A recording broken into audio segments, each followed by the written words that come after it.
Hello, welcome to the tutorial on how to use our current to power converter.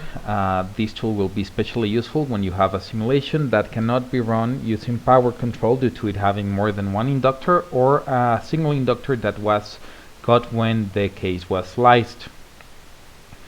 The method is very simple. It mostly works at the cycle. You'll need a case that has already been run with a current value and this tool. This tool can be found in our viscous layer calculator at the bottom part, and it will be linked below in the description, so you can download it and use it to add your hard content. So first of all, as mentioned, we need a case that has already run.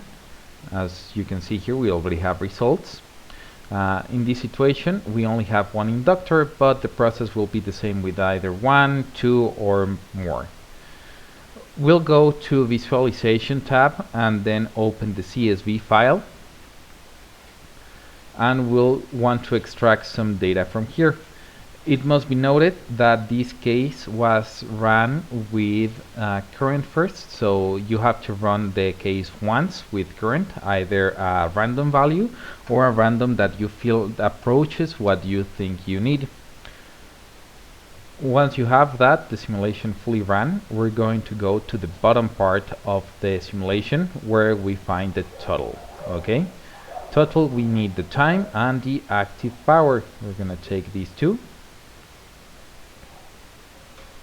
As we can see, the simulation goes up to 5 seconds, and we're gonna paste them right here. Okay, make sure that it always starts in 0. Now, let's say that this simulation wanted to run with 80 kilowatts, so we're gonna fill this one here with the power needed is the power that you desire for it to run. And we need the current use. Since this was a current control simulation and it's the first time we run it, this one will be 9,000. Though if you want to repeat the cycle more than once, which will make the simulation a little bit more accurate, you can always go to current amplitude in any one of the terminals and you'll find it here. Okay, current amplitude, either one of the terminals. Once we have done that, the tool will generate this table. This table corresponds to the time and current necessary to reach the power needed, depending on the power that was calculated initially. We'll go to CENOS real quickly, change the constant value to a table value, and paste it here. Okay. Once we verify that everything is well, let's click on Apply. We have to close this one, and then you can click on Run. Once the simulation runs, it will give another set of results and another set of CSV files.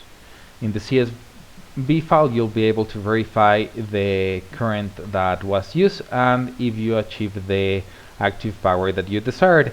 If the active power is not what you desire yet, all you need to do is do it again. The same process. In this case, I would just copy and paste the power instead, since